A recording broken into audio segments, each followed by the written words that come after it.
آج میں آپ کو دنیا کا امیر ترین ہونے کا ایک طریقہ بتانے لگا ہوں۔ ہونا چاہتے ہو کہ دنیا میں سب سے زیادہ امیر بن جائیں؟ بتاؤں، میدان میں بیٹھا ہوں نا، میڈیا بہن میں، میڈیا بھی دیکھ رہا ہے نا مجھے۔ اللہ کے نبی صلی اللہ علیہ وسلم نے فرمایا کہ جس نے آخری رکوع پڑھ لیا وہ دنیا اور مافیا میں جو کچھ ہے اس سے اس کے پاس بہتر ہے، یعنی دنیا کے خزانوں سے بہتر۔ کچھ دنوں کے بعد وہ میرے پاس آئی تو وہ حاضر ہو کے پتہ کیا کہتا ہے کہ تو نے میرا بیڑا غرق کر دیا، میری ساری طاقت ختم کر دی ہے، کہ جنات شیاطین تمہاری ہوا سے بھاگیں گے، تمہاری خوشبو سے بھاگیں گے۔ کہتا ہے جب یہ رکوع پڑھ لیتی ہے سارا دن میں کیا میرا پنڈت زور لگا لیتا ہے، ہم اس کے قریب نہیں جا سکتے۔ ایک تابعی فرماتے ہیں، لکھتے ہیں کہ ایک دن میرا شیطان جو تھا وہ میرے سامنے آ گیا، کہنے لگا اللہ کا واسطہ اب تو بس کر دے، جب تجھ پر آیا تھا تو اتنی میرے اندر قوت تھی کہ ایک اونٹ سے زیادہ میرے اندر طاقت تھی، تیرے اعمال نے اتنا ضعف مجھے کر دیا ہے کہ میں چڑیا سے بھی زیادہ کمزور ہو گیا ہوں۔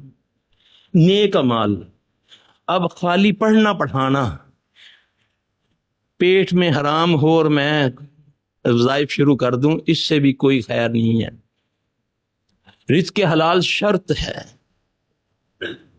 آنکھوں کی حیا شرط ہے، کانوں کا شرط ہے، زبان کا شرط ہے، اس کا شرط ہے، دل کا، ٹانگوں کے درمیان شرط ہے، پھر قبولیت ہوتی ہے بات کی۔ چاہے 2 بار کہہ دو یا اللہ کچھ بھی نہیں آتا، اتنا کہہ دو اللہ میری مدد کر دے۔ اللہ پاک ہے، وہ پاک چیزوں کو پسند کرتا ہے۔ تو میرے بھائی مختصراً میں نے جو آپ کے سامنے یہ بات رکھی، پھر ہمیں حسد پیدا ہوتا ہے کسی کے پاس مال ہو۔ آج میں آپ کو دنیا کا امیر ترین ہونے کا ایک طریقہ بتانے لگا ہوں۔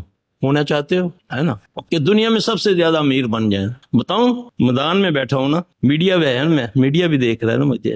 نبی سے لے کر دے رہا ہوں، نبی صلی اللہ علیہ وسلم سے۔ رسول اللہ صلی اللہ علیہ وسلم جب صبح جاگتے ہیں سب سے پہلے کیا پڑھتے ہیں؟ الحمدللہ الذی احیانا بعد ما اماتنا والیہ نشور۔ پھر اس کے بعد آپ پڑھتے ہیں لا الہ الا اللہ وحدہ لا شریک لہ لہ الملک ولہ الحمد یحیی ویمیت وہو حی لا یموت بیدہ الخیر وہو علی کل شیء قدیر۔ پھر آپ پڑھتے ہیں سبحان اللہ والحمد للہ ولا الہ الا اللہ واللہ اکبر۔ پھر پڑھتے ہیں اعوذ باللہ السمیع العلیم من الشیطان الرجیم بسم اللہ الرحمن الرحیم ان فی خلق السماوات والارض واختلاف اللیل والنہار لآیات لأولی الالباب۔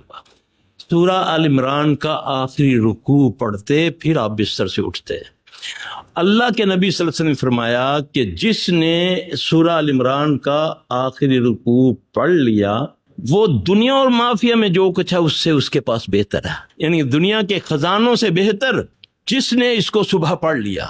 ایک دن یہ بات میرے ذہن میں آئی، ایک بہت نیک بی بی تھی، کسی شہر سے آئی۔ آپ یقین جانے میرے اس دن دل میں یہ بات تھی کہ میں نا اس عورت کو نا بڑی زیادتی کرتا ہے یہ شیطان اس کے ساتھ۔ میں نے اس کو بولا بی بی تم نا صبح فجر کے وقت جب جاگو تو آل عمران کا رکوع لازمی پڑھا کرو۔ کچھ دنوں کے بعد وہ میرے پاس آئی تو وہ حاضر ہو کے پتہ کیا کہتا ہے؟ مجھے گالی دیتا ہے وہ جن، مجھے کہتا ہے سلفی تجھے یہ ہو جائے، یعنی کہ گالی ماں بہن کی دے کر کہتا ہے کہ تو نے میرا بیڑا غرق کر دیا، میری ساری طاقت ختم کر دی ہے۔ کہتا ہے جب یہ رکوع پڑھ لیتی ہے سارا دن میں کیا میرا پنڈت زور لگا لیتا ہے، ہم اس کے قریب نہیں جا سکتے۔ بچپن سے وہ اس کے ساتھ تھا۔ اوہ نبی صلی اللہ علیہ وسلم کی باتیں ہیں، تمہیں نہیں جانتے، تمہارے جو آگے پردے ڈلے ہوئے ہیں اس کا فائدہ کیا ہے؟ جو نبی نے فرما دیا نا کہ اس گھر سے خیر ختم نہیں ہوتی، کبھی خیر ختم نہیں ہوگی جس گھر میں ہاتھ دھو کر کھانا کھایا جائے اور کھانے کے بعد ہاتھ دھوئے جائیں تو مان جاؤ۔ ویسے خیر طلب کرتے ہو، لوگوں کو جا کر دعائیں منگواتے ہو، مولوی صاحب ساڑھے سے دعا کرو اللہ خیر کر دے۔ اس گھر سے خیر کبھی ختم نہیں ہوتی جہاں کھانا کھانے سے پہلے ہاتھ دھویا جائے اور کھانے سے کے بعد ہاتھ دھوئے جائے۔ یہ محمد صلی اللہ علیہ وسلم پایا۔ اپنے برتنوں کو ڈھانپ لو، کھانے پینے چیزوں کو ڈھانپو۔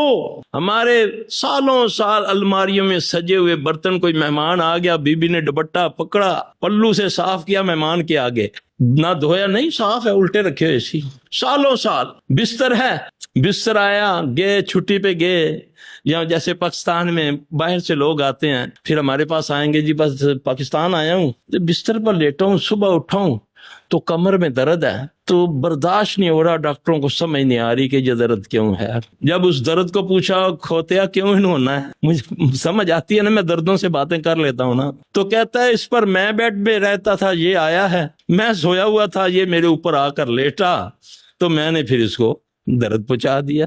یعنی کہ آپ نے فرمایا بستروں کو جھاڑا کرو، فرمایا نا کہ جب بستر پر جایا کرو تو کیا کرا کرو، ہاتھ مار لیا کرو، یہ رسول اللہ صلی اللہ علیہ وسلم نے فرمایا۔ ہم آتے ہیں انگڑائی لی کر کے منہ کھولا، منہ سے بھی اندر کمر سے بھی اندر، بیماری لگ گئی۔ محمد صلی اللہ علیہ وسلم کے طریقے ہیں، یہ تمہیں بچانے کے لیے آئے ہیں، بچانے کے لیے رسول اللہ صلی اللہ علیہ وسلم آئے ہیں، آؤ فالو کرو اس کو، تمہاری ساری مصیبتیں دور ہو جائیں گی۔ امیر ہونا چاہتے ہو، آل عمران کا آخری رکوع پڑھ لیا کرو صبح فجر کے، پھر دیکھو اس کے فائدے کیا ہیں۔